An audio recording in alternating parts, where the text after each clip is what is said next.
Hello everyone, welcome in board creators. My name is आबा दुबे। जैसा कि आपको पता है कि हमेशा आप लोग की क्लास 10th की क्लासेस यहाँ पर होती हैं बोर्ड क्रिएटर्स में, और भी चैनल की क्लासेस भी यहाँ होती हैं। तो जो भी बच्चे क्लास में न्यू हैं सभी बच्चे क्लास को लाइक और शेयर कर दीजिएगा, चैनल को सब्सक्राइब कर दीजिएगा, ताकि भविष्य में आने वाले सारे नोटिफिकेशन आपको सबसे पहले देखने को मिल जाएं। तो इसी चीज को स्टार्ट करते हुए आपको पता है कि ट्रिग्नोमेट्री में मैंने आप लोगों को लेक्चर 1 करवा रखा था, जिसमें मैंने आपको sine theta, cos theta, tan theta, cot sec, cosec को समझा रखा था। इसके अलावा मैंने आप लोगों को उसमें रेशियो भी बता रखे थे कि आप इनकी वैल्यूज को कैसे निकालेंगे, रिलेशनशिप आप कैसे निकालेंगे दोनों के बीच का। तो आज की जो क्लासेस में हम आपको बताएंगे कि आपके पास में अगर एंगल्स दे रखे हैं तो आप इन एंगल्स को कैसे सॉल्व करेंगे। ठीक है, जैसे यहाँ आपकी हेडिंग पड़ी हुई है कुछ विशिष्ट कोणों के त्रिकोणमितीय अनुपात। ठीक है, तो अगर विशिष्ट कोणों की बात करते हैं तो कोण में तो आपको बहुत सारी चीजें देखने को मिल जाती है। तो जो एंगल्स होते हैं ना वो आपको मिलेंगे 4 या 5 तरह के, जिसमें आपके पास आ जाएगा 0 degree, 30 degree, 45 degree, 60 degree and 90 degree. तो उसी को ध्यान में रखते हुए आज हम इनको सॉल्व करते हैं। देखो यहाँ पर आपको सिर्फ एक ही याद करना पड़ेगा, फिर आपके पास में सारी वैल्यूज अपने आप ही निकल के आ जाएंगी। ठीक है, ओके, ये देखो ये हो गया आपके पास में। अब अगर आप इसकी वैल्यूज को निकालते हैं तो आप स्टार्ट करेंगे कहाँ से? आप स्टार्ट करेंगे साइन थीटा से। ठीक है, अब देखो यहां पर अगर हम बात करते हैं साइन थीटा की, यहां लिख दो थीटा, एक आपका आएगा साइन थीटा। सिर्फ आपको साइन थीटा ही याद करना पड़ेगा, फिर आपके पास में बाकी सारी values same as it is होती जाएंगी। ठीक है, साइन थीटा की वैल्यू 0, 1/√2, 1/√2, √3/2 और 1 होता है। बस आपको सिर्फ और सिर्फ साइन थीटा याद रखना पड़ेगा। रही बात कॉस थीटा की, कॉस थीटा साइन थीटा का जस्ट अपोजिट होता है, मतलब ये पीछे से स्टार्ट हो जाएगा। तो ये 1 आ गया, फिर आ जाएगा आपके पास में क्या, √3/2 आ गया, फिर आपके पास में 1/√2 आ गया, फिर 1/2 आ गया, उसके बाद आपके पास में 0 आ जाएगा। ठीक है, अब देखो मैंने आप लोगों को बता रखा था कि जो tan थीटा होता है इसका मतलब होता है साइन अपॉन कॉस होता है, sine theta upon cos theta होता है। और अगर आपके पास में 1/0 है तो वो इनफाइनाइट होता है, 0/1 होगा तो उसकी वैल्यू 0 होती है। ठीक है, इस चीज को भी आपको याद रखना पड़ेगा। अब अगर हम यहाँ से tan थीटा की वैल्यू निकालें तो tan थीटा क्या हो जाएगा, दोनों को डिवाइड करते चले तो 0/1 0, यहाँ पे कैंसिल हो जाएगा तो 1/√3 हो जाएगा, यहाँ पे हो जाएगा आपके पास में 1, ये हो जाएगा √3, ये हो जाएगा इनफाइनाइट। ठीक है, अब tan का अपोजिट होता है cot theta, cot theta opposite होता है इसका। तो यहाँ पे पीछे से स्टार्ट हो जाएगा तो इनफाइनाइट पहले, फिर आ जाएगा क्या, √3, फिर आ जाएगा 1, फिर हो जाएगा 1/√3, फिर आ जाएगा 0। ठीक है, अब इसके बाद 2 और बच गए, कौन कौन से? सेक थीटा बच गया और आपके पास में कोसेक थीटा बच जाएगा। ठीक है, सेक थीटा और कोसेक थीटा आपके पास में बच जाएगा। सेक थीटा किसका अपोजिट होता है? सेक थीटा अपोजिट होता है कॉस थीटा का। तो मतलब इसमें पीछे से ले लेते हैं, 0 आ गया, फिर आ जाएगा क्या, 1/2, फिर 1/√2, सॉरी ये इसका अपोजिट मतलब इसका वो होता है रेसिप्रोकल होता है। तो रेसिप्रोकल में न्यूमरेटर और डिनोमिनेटर आपस में बदल जाते हैं। ठीक है, न्यूमरेटर और डिनोमिनेटर आपस में बदल जाते हैं। हाँ ठीक था ये। तो इसका क्या हो जाएगा, ये आपके पास में था इनफाइनाइट। ठीक है, अब देखो सेक थीटा का लिखेंगे तो ये 1 का तो 1 हो गया, इसका हो जाएगा 2/√3, इसका हो जाएगा √2, इसका हो जाएगा 2, 0 का हो जाएगा इनफाइनाइट। ठीक है, अब अगर इसका स्टार्ट करेंगे 0 का मतलब हो गया 0/1, तो इसका क्या हो जाएगा इनफाइनाइट, इसका हो जाएगा 2, ये हो जाएगा कितना, √2, फिर उसके बाद हो जाएगा 2/√3 क्योंकि ये साइन थीटा का अपोजिट है, फिर हो जाएगा 1। तो इस तरह से आपके पास में पूरा का पूरा मैंने आपको निकाल के दिखा दिया कि sine theta, cos theta, tan theta, sec, cosec और टेन कॉट की वैल्यू 0, 30, 45, 60 और 90 डिग्री पर क्या होती है। टेन को लिखेंगे साइन अपॉन कॉस और कॉट को लिखेंगे कॉस अपॉन साइन। इस बात को याद रखिएगा। साथ में साइन का अपोजिट लिख रहे हैं या कोसेक लिख रहे हैं तो साइन का अपोजिट हो जाएगा, मतलब न्यूमरेटर डिनोमिनेटर में और डिनोमिनेटर न्यूमरेटर में बदल जाता है। और अगर आप बात करते हैं सेक थीटा की तो कॉस थीटा की ही वैल्यू को आप न्यूमरेटर डिनोमिनेटर में और डिनोमिनेटर न्यूमरेटर में बदल देंगे। ठीक है, यहां तक बात समझ में आ गई। आगे की ओर बढ़े। नेक्स्ट, अब यहां से ना आपके पास में आ जाएंगे क्वेश्चंस जिनको आप यहाँ पे सॉल्व करेंगे। ठीक है, तो चलो इसके फर्स्ट क्वेश्चन से स्टार्ट करते हैं, देखते हैं इसका फर्स्ट क्वेश्चन क्या है। लो, ये रहा क्वेश्चन। यहाँ पे क्या लिखा है, sine 60 cos 30 plus sine 30 cos 60 का मान क्या होता है। अगर हम यहाँ पे वैल्यू रख लेना तो हमें पता है कि साइन 60 की वैल्यू यहाँ पे चाहो तो रख लेना 0 डिग्री 30, इसीलिए मैं कह रही हूँ इसको याद रखो क्योंकि ये आपको काम आएगी। ठीक है, 45, 60 और 90। ठीक है, तो यहाँ पे साइन का लिख लेते हैं, साइन थीटा का और कॉस थीटा का। ठीक है, तो 0, 1/2, 1/√2, √3/2 और 1 होता है। ये इसका अपोजिट होता है, इसका अपोजिट लिख लिया। अब अगर आप यहाँ पे वैल्यू रखेंगे तो आपके पास में क्या आ जाएगा, आपके पास में पहले लिखा है साइन 60 की वैल्यू। साइन 60 की वैल्यू कितनी लिखी है, √3/2 दे रखी है। ठीक है, यही तो लिखी ना, साइन 60 की वैल्यू √3/2। फिर कितना लिखा है, cos 30 की वैल्यू, cos 30 की वैल्यू हो जाएगी √3/2। फिर आ गया प्लस, फिर sin 30 की वैल्यू 1/2, cos 60 की वैल्यू 1/2। कितना मिलके हो गया, √3 × √3 3 आता है, तो ये हो जाएगा आपके पास में 3/4 प्लस 1/4। कितना हो गया, ये हो जाएगा 3 + 1/4, मतलब हो गया आपके पास में 4/4। ये वैल्यू कट हो गई तो मतलब आपके पास में आंसर कितना आ जाएगा, 1 इसका आंसर हो जाएगा। ठीक है, 1 इसका आंसर हो जाएगा। मतलब आपको यहाँ पर सिर्फ वैल्यूज को रखकर उसकी वैल्यूज को निकालना है और आंसर बताना है कि इसका मान कितना हो जाएगा। क्लियर हो गई बात, यहाँ तक की बात समझ में आ गई। आई होप सो कि यहाँ पे आपको बात समझ में आ गई होगी। नेक्स्ट क्वेश्चन की तरफ चले। यहाँ तक तो समझ में आ गया होगा ना कि 1 कैसे आया, क्योंकि √3 को √3 से मल्टीप्लाई करने पर वैल्यू 3 ही आ जाती है। ठीक है, 3/4 हो गया प्लस 1/4, तो एलसीएम ले लेंगे तो 4/4, मतलब आपके पास में 1 आंसर आ जाएगा। ठीक है, नेक्स्ट क्वेश्चन की तरफ चले। चलो क्वेश्चन नंबर 2 की तरफ चलते हैं। यहाँ पर क्या दे रखा है क्वेश्चन नंबर 2 में, ये आपके पास में दे रखा है 2 tan square 45 degree plus cos square 30 degree minus sine square 60 degree.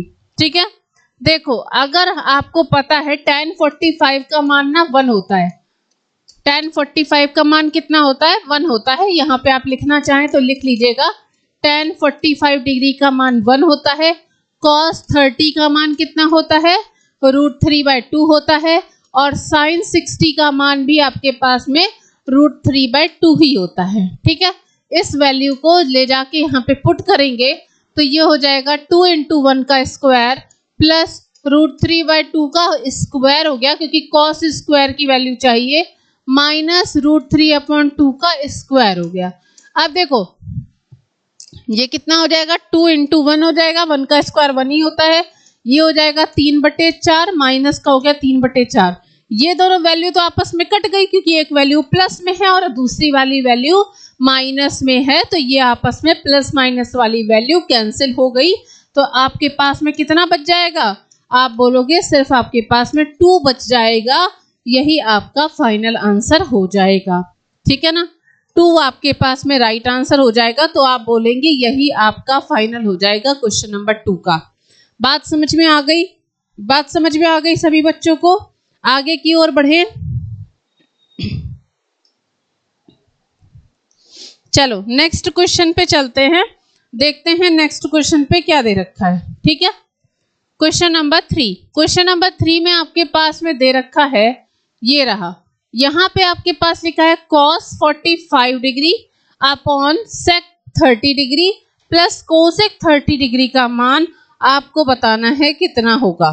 ठीक है, अब देखो यहाँ पे अगर हम बात करते हैं cos 45 का मान कितना होता है पता है? cos 45 का मान होता है 1/√2। एक तो ये वैल्यू आपको यूज करनी है। दूसरे क्या लिखा है, अब देखो cos 30 की वैल्यू कितनी होती है, ये होती है √3/2, लेकिन आपको sec 30 की वैल्यू चाहिए तो मतलब हो गई 2/√3, मतलब इस वाली वैल्यू को आप यूज करेंगे। फिर आपको पता है sin 30 की वैल्यू आपके पास में कितनी होती है 1/2, तो आपसे पूछा गया है cosec 30 की वैल्यू कितनी हो जाएगी, तो आप बोलोगे 2, मतलब ये वाली वैल्यूज होगी। इसका मतलब आपके पास कौन कौन सी 3 वैल्यूज आप यूज करेंगे, तो आप बताएंगे कि आप एक इस वाली वैल्यू को यूज करेंगे, ठीक, दूसरी इस वाली वैल्यू को आप यूज करेंगे और एक आप ये वाली वैल्यू को यूज करेंगे। ठीक है, बाय चांस अगर आपको आंसर नहीं याद है तो आप इस तरह से भी इसको निकाल सकते हैं। अब यहाँ लाके वैल्यू पुट कर दें। पहले क्या लिखा हुआ है cos 45 की वैल्यू, तो हो गया 1/√2। ठीक है, फिर उसके बाद में sec 30 की वैल्यू ये हो गई 2/√3। ठीक है, प्लस cosec 30 की वैल्यू 2 हो गई, 2 के नीचे मतलब 1 ले लो, एलसीएम ले लें इसको, तो ये हो जाएगा 1/√2 और यहाँ पे हो जाएगा 2 + 2√3/√3। ठीक है, देख लो एक बार पहले।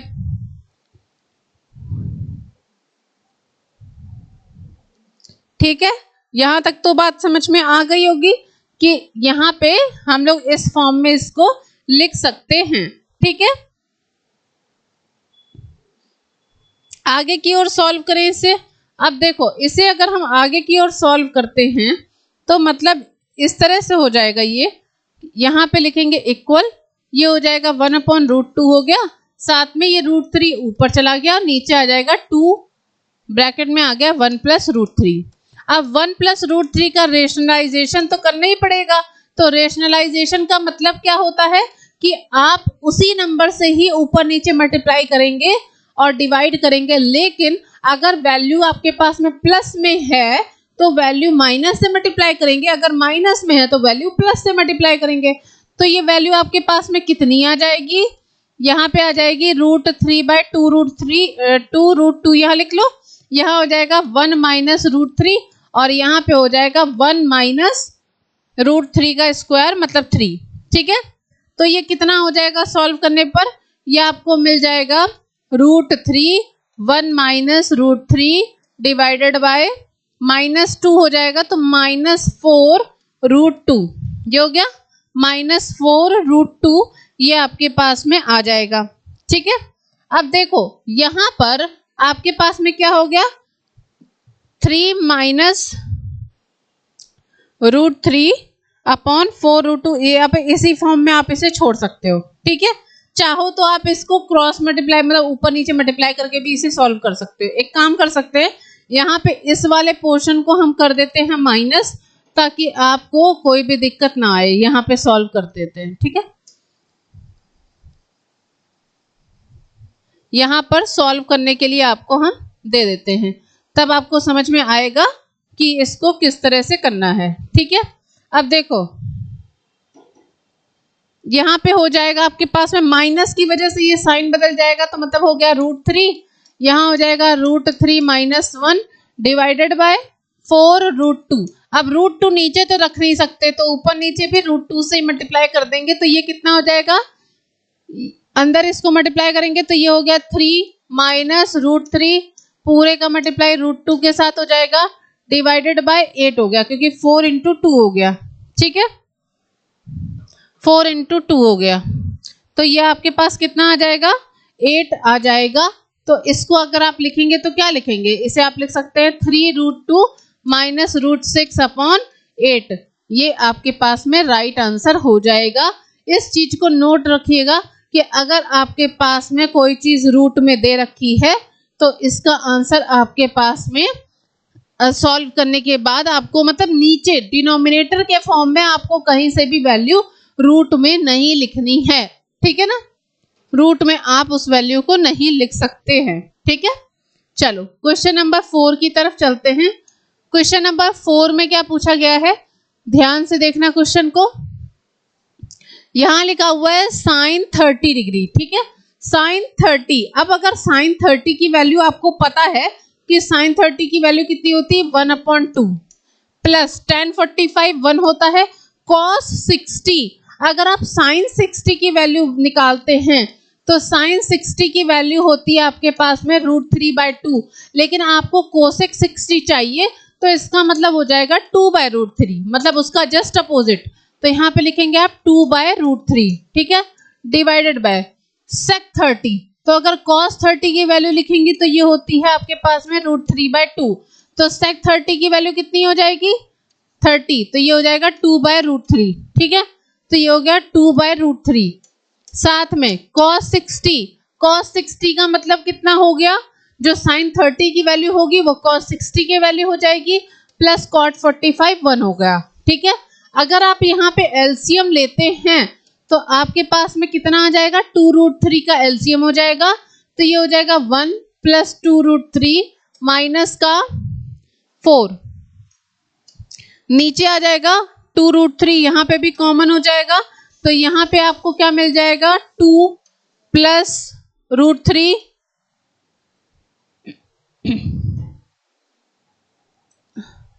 प्लस 2√3, ठीक है। ऊपर वाले में क्या किया मैंने 2 कॉमन, अच्छा ये लिखा नहीं मैंने √3, ये हो जाएगा √3 प्लस 2√3 माइनस का 4। यहाँ पे 2 वाला कोई पोर्शन नहीं, √3 से √3 कट गया, हाँ तो यहाँ पे 4 हो जाएगा, ठीक है। अब देखो इससे ये वैल्यू कट गई, अब आपके पास बचा क्या है वो लिख लो। तो यहाँ पे आपके पास में हो जाएगा 3√3 माइनस 4/3√3 प्लस 4, ठीक है। अब देखो इसको इस फॉर्म में तो छोड़ नहीं सकते, तो इसलिए 3√3 माइनस 4 और 3√3 माइनस 4 से मल्टीप्लाई कर देंगे, क्योंकि आपको यहाँ पर सॉल्व करके उसको रेशनलाइजेशन के फॉर्म में सॉल्व करना है, साथ में आपको इसका आंसर भी निकालना है, ठीक है। क्योंकि आपको इसी तरह से सॉल्व करेंगे तभी तो आप इसको सॉल्व कर पाएंगे ना पूरी तरह से। तो अब अगर हम इसको सॉल्व करेंगे ना तो a माइनस बी का होल स्क्वायर लग जाएगा ऊपर, तो कितना हो गया 3 × 9 = 27, 27 हो गया, फिर प्लस का b स्क्वायर मतलब 16 हो गया, माइनस 2 × 6 24 24√3 हो गया, ठीक है, डिवाइडेड बाय ये हो जाएगा 27 माइनस का 4, कितना बच जाएगा 27 माइनस 4 23 बच जाएगा। तो आपके पास में जो आंसर हो जाएगा वो कितना हो जाएगा, ये हो जाएगा 6 6 12 1 13 और 43 माइनस 24√3 डिवाइडेड बाय 23, ठीक है, इतना हो गया। एक बार देख लो, ये आपके पास सॉल्व करने के बाद आया क्योंकि आपने यहाँ पे a माइनस बी का होल स्क्वायर का फॉर्मूला लगा दिया है, ठीक है। 43 माइनस का 24√3 डिवाइडेड बाय, इसको जब सॉल्व करेंगे ना, अच्छा एक बार a square minus B square आएगा ना तो अच्छा 16 माइनस होगा, ठीक है, एक मिनट, 4 का स्क्वायर, क्योंकि यहाँ पे तो अंडर रूट ही नहीं लगा है, तो अगर अंडर रूट नहीं लगा है तो इसकी वैल्यू यहाँ पे कितनी हो जाएगी,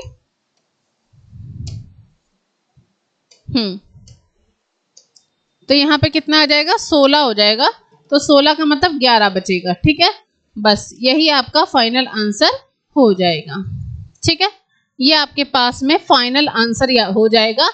इस आंसर को आप याद रखिएगा क्योंकि आपको इसी फॉर्म में निकालना है, कुछ ज्यादा नहीं करना है, बस आप वैल्यूज रखो, आंसर निकालो। जब आपका आंसर आ जाएगा तो अगर वो रूट के फॉर्म में होगा डिनोमिनेटर में, मतलब नीचे की तरफ, तब आप उसको कॉन्जुगेट से मल्टीप्लाई करके उसका रेशनलाइजेशन कर देंगे और फिर वो आपको एक नॉर्मल नंबर के फॉर्म में मिल जाएगा। क्वेश्चन नंबर 5 की तरफ चलते हैं।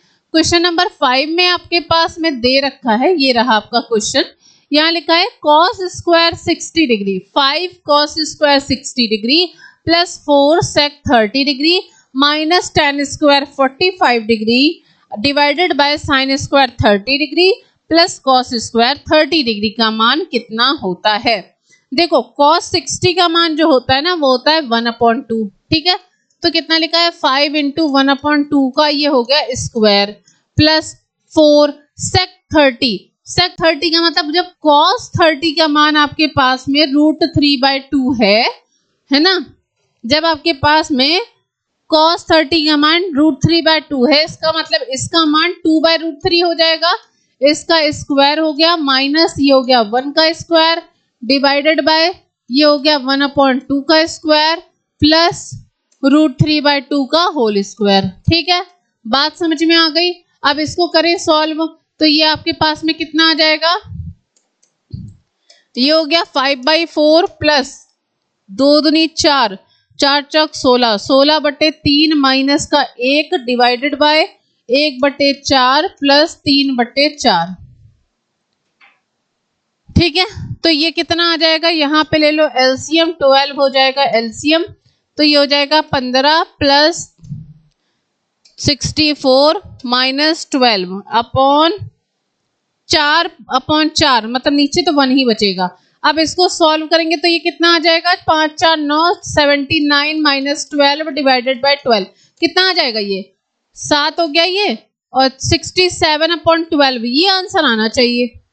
67/12 ये आपका आंसर आना चाहिए। ठीक है, अगर आपके पास में मिक्स फ्रैक्शन में दे रखा है तो आप इसे मिक्स फ्रैक्शन में कन्वर्ट कर सकते हैं, वरना फिर आपको इसी फॉर्म में लिखकर छोड़ दीजिएगा, यही आपका फाइनल आंसर हो जाएगा। ठीक है ना, इसी तरह से आप इसके आंसर्स को निकाल ले सकते हैं। ठीक है, बहुत ही सिंपल तरीके से मैंने बता रखा है, इससे ज्यादा सिंपल तरीका दूसरा कोई हो ही नहीं सकता निकालने के लिए।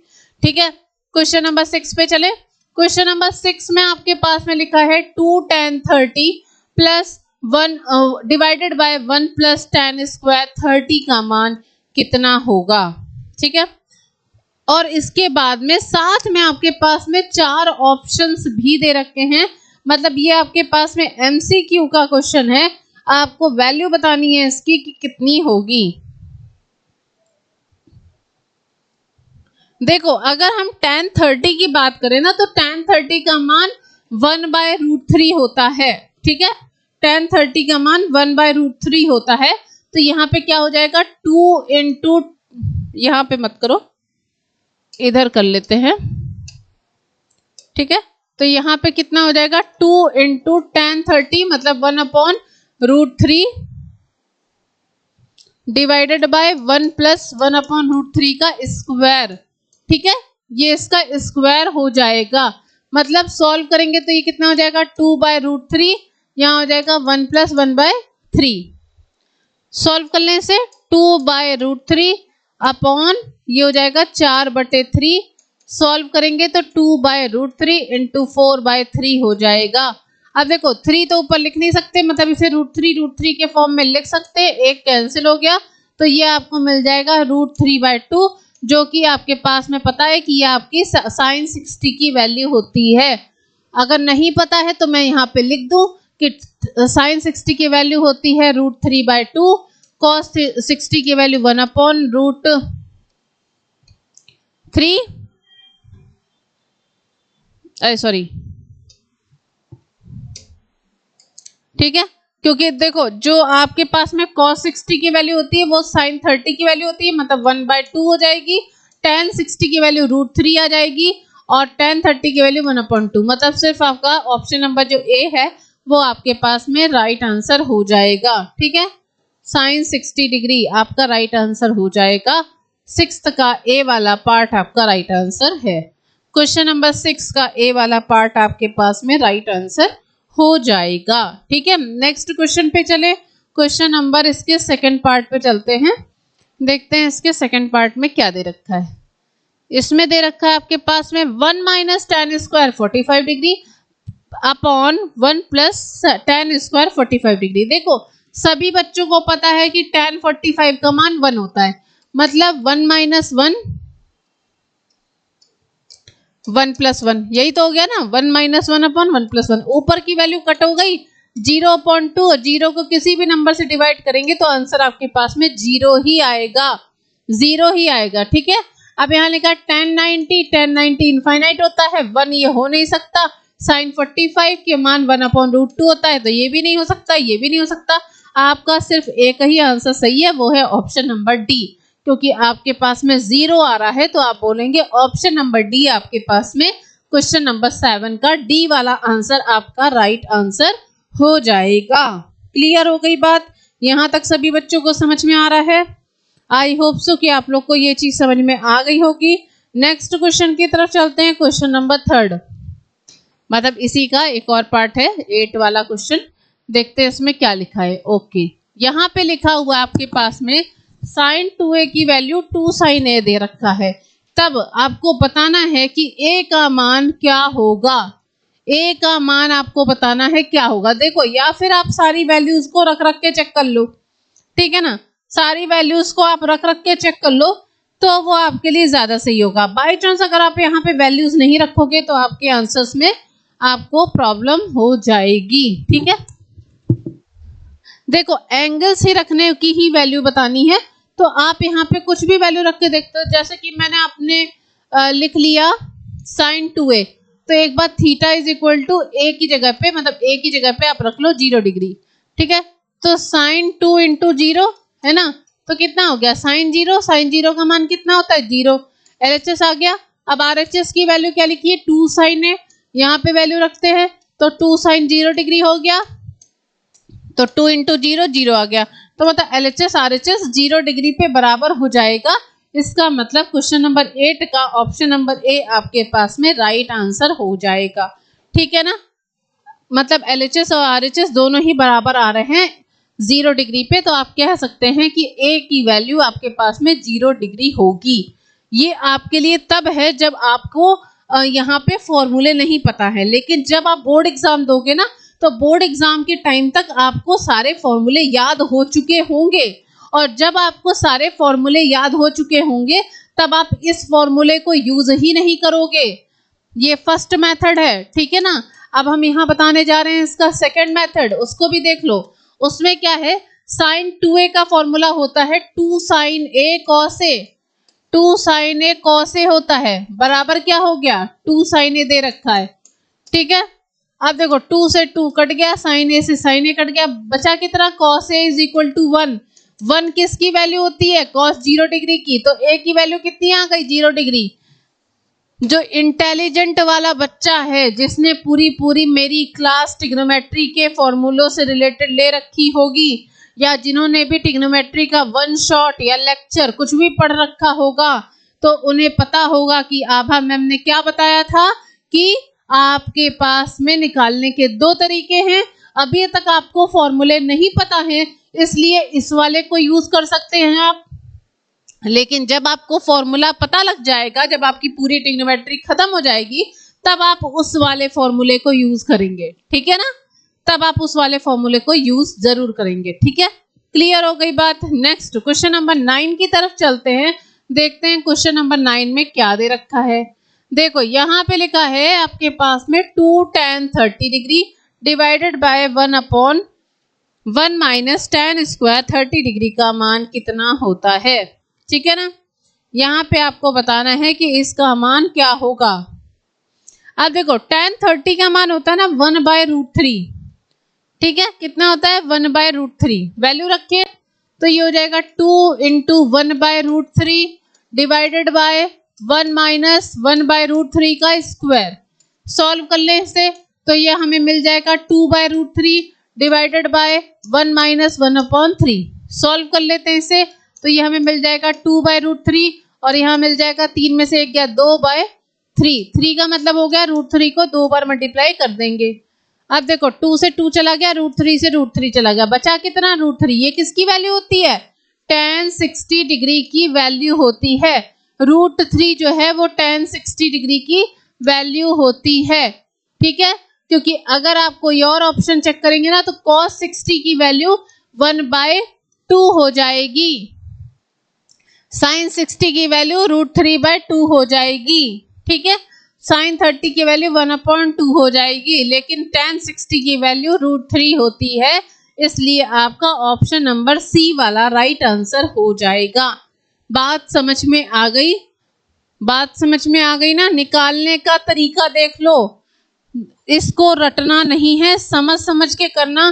कोई भी प्रॉब्लम होगी तो कमेंट बॉक्स में कमेंट जरूर कर देना। आई होप सो कि आपको यहाँ तक सारी चीजें समझ में आ रही होंगी, ठीक है ना? बाय चांस कोई भी डाउट हो तो आप पूछ लेना। Question number 10। क्वेश्चन नंबर 10 में आपके पास में क्या दे रखा है? यहाँ लिखा हुआ है tan a प्लस बी की वैल्यू √3 है और tan a माइनस बी की वैल्यू 1/√3 है। आपसे पूछा क्या गया है कि 90 डिग्री के बीच में ही इसकी वैल्यू a प्लस बी की बिलोंग करती है। तो बोला ये गया है कि a और b का मान क्या होगा, ठीक है? a और b का मान पूछा गया है, क्या होगा? देखो, अगर हम इसको सॉल्व करते हैं, ठीक है, tan a प्लस बी बराबर √3 दे रखा है, tan a प्लस बी बराबर √3 दे रखा है, मतलब ये आपके पास में tan 60 की वैल्यू हो गई। कंपेयर करेंगे तो आपको a प्लस बी कितना मिल गया? 60 डिग्री। Equation number 1। दूसरा क्या लिखा है? tan a minus B. tan a minus B आपके पास में 1/√3 दे रखा है, इसका मतलब ये आपके पास में tan 30 डिग्री की वैल्यू दे रखी है। कंपेयर करेंगे तो आपको a माइनस बी कितना मिल गया? 30 डिग्री। क्वेश्चन नंबर 2 हो गई। यहाँ पे नीचे रख ले, a माइनस बी बराबर 30 डिग्री हो गई। क्वेश्चन नंबर 2 सॉल्व कर ले, ऐड करके देखेंगे तो हमें क्या मिल जाएगा? 2a की वैल्यू 90 डिग्री मिल गई, क्योंकि 60 प्लस 30 90 डिग्री होता है, तो a की वैल्यू आपके पास में 90 डिग्री अपॉन 2, तो आप बोलेंगे a की वैल्यू कितनी हो गई? 45 डिग्री हो गई, ठीक है? अब अगर आप किसी भी इक्वेशन में रख लेते हैं, मान लो आपने इक्वेशन नंबर 1 में आप मान रखते हैं, तो आपके पास में a प्लस बी 60 दे रखा है, a की जगह आप 45 रखोगे तो b का मान कितना आ जाएगा? सॉल्व कर लो, 60 में से 45 माइनस हो जाएगा, तो आप बोलेंगे b की वैल्यू आपके पास में 15 डिग्री आ जाएगी। b का मान 15 डिग्री आ जाएगा। आपसे यही पूछा गया था a और b का मान कितना होगा, तो आप बोलेंगे a का मान 45 और b का मान 15 हो जाएगा। एडिशन करके भी देखोगे ना तो a प्लस बी आपको 60 मिल जाएगा और a माइनस बी आपको 30 मिल जाएगा, ठीक है? बात क्लियर हो गई, समझ में आ गया सभी को? आगे की ओर बढ़े, नेक्स्ट क्वेश्चन की ओर चलते हैं। आई होप सो कि यहाँ तक आपको बात समझ में आ गई होगी।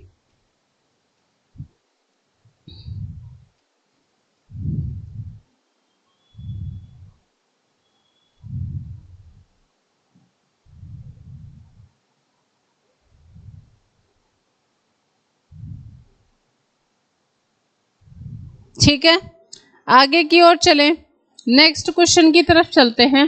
Question number 11। क्वेश्चन नंबर 11 में आपके पास में क्या क्या दे रखा है, ध्यान से देखो। यहाँ पे लिखा है, बताइए कि निम्नलिखित में से कौन सा सत्य है, कौन सा असत्य है, और अपने उत्तर की जांच भी करो, ठीक है? यहाँ लिखा है sine a plus B is equal to sine a plus sine B होता है। नहीं भाई, ये कोई वो थोड़ी ना है, फैक्टर थोड़ी ना सॉल्व कर रहे हो कि आपस में मल्टीप्लाई कर दोगे। जब आप वैल्यू रख के देखोगे ना, a की वैल्यू चलो मान लेते हैं 30 है, b की वैल्यू आपने 0 ले ली, तो मतलब 30 प्लस 0 कितना हो गया? सॉल्व करके देख लो, है ना? अगर आपने a की वैल्यू 30 डिग्री ले ली और b की वैल्यू आपने 0 डिग्री ले ली, तो ये कितना हो जाएगा आपके पास? साइन 30 प्लस 0 मतलब 30 डिग्री हो गई, तो मतलब आपके पास 1/2 आ गया। और यहाँ पे आप क्या रखोगे? साइन 30 प्लस साइन 0, साइन 0 तो 0 होता है, साइन ये 1/2, तो 1/2 प्लस 0 1/2। यहाँ पे कंडीशन सेम आ रही है, लेकिन ऐसा होता नहीं ना, 0 30 नहीं लिया जाता। यहाँ पे आप ले सकते हैं 0 और 60 ले सकते हैं, 60 ले कर लो, ठीक है? तो मतलब आप क्या कह सकते हैं कि ये दोनों कभी आपस में बराबर नहीं हो सकते। इन्होंने यही पूछा है ना कि क्या दोनों आपस में बराबर हो जाएंगे, तो आप बोलेंगे नो, ठीक है? तो इसका आंसर क्या आ जाएगा? नो आ जाएगा। तो इसमें पूछा गया है सत्य है कि असत्य है, तो आप बोलेंगे फॉल्स, ठीक है? नेक्स्ट क्या लिखा है?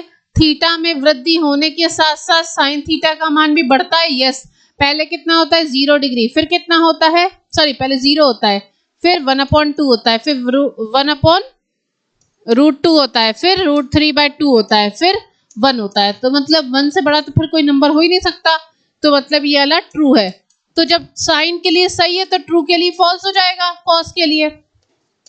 तो अगर थीटा के साथ साथ बढ़ रहा है तो मतलब अगर साइन थीटा के लिए वो चीज सही है तो उसके अपोजिट मतलब कॉस के लिए वही चीज गलत हो जाएगी, क्योंकि साइन को अपोजिट को ही तो आप कॉस में लिखते हैं ना। तो इसका अपोजिट क्या हो जाएगा, 1 से स्टार्ट होता है, तो मतलब ये इंक्रीमेंट नहीं बल्कि डिक्रीमेंट के केस में है। फिर लिखा है थीटा के सभी मानों पे साइन थीटा कॉस थीटा बराबर नहीं, किसी भी मान पे साइन थीटा कॉस थीटा बराबर नहीं है, ठीक है ना। क्योंकि जहां पे जैसे स्टार्ट कर रहे हैं ना, बस एक ही जगह पे बराबर है, वो कहां पे, theta is equal to 45 degree पे, क्योंकि दोनों की वैल्यू 1/√2 1/√2 होती। बाकी इसके अलावा किसी पर भी वो चीज आपकी लागू नहीं होती है, तो आप यहाँ पे लिख दोगे फॉल्स। नेक्स्ट आपसे क्या पूछा गया है, a is equal to 0 degree पे कॉट ए परिभाषित नहीं है। a is equal to 0 degree पे अगर कॉट 0 की वैल्यू रख दे रहे हैं, ठीक है, तो कॉट 0 का मान कितना होता है बताओ, tan 0 का मान 0 होता है, तो कॉट 0 का मान इनफाइनाइट हो जाएगा। तो ये बोला परिभाषित नहीं है, मतलब अपरिभाषित है। यस ट्रू है ये, ठीक है।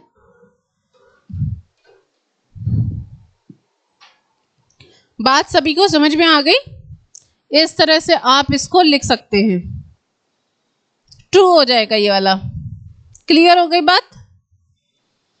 चलो आगे की ओर चलते हैं। नेक्स्ट यहाँ पे मेरे ख्याल से खत्म हो गई होगी, ठीक है। आज की क्लास के लिए इतना ही रखते हैं, कल फिर मिलेंगे नए क्लास में। तब तक सभी को बाय बाय, टेक केयर, ध्यान रखिएगा, खुश रहिएगा, मस्त रहिएगा, आबाद रहिएगा, पढ़ते रहिएगा, और फिर कोई दिक्कत हो तो आप मुझे मैसेज करके पूछ भी सकते हैं। Thank you so much to all of you, bye bye.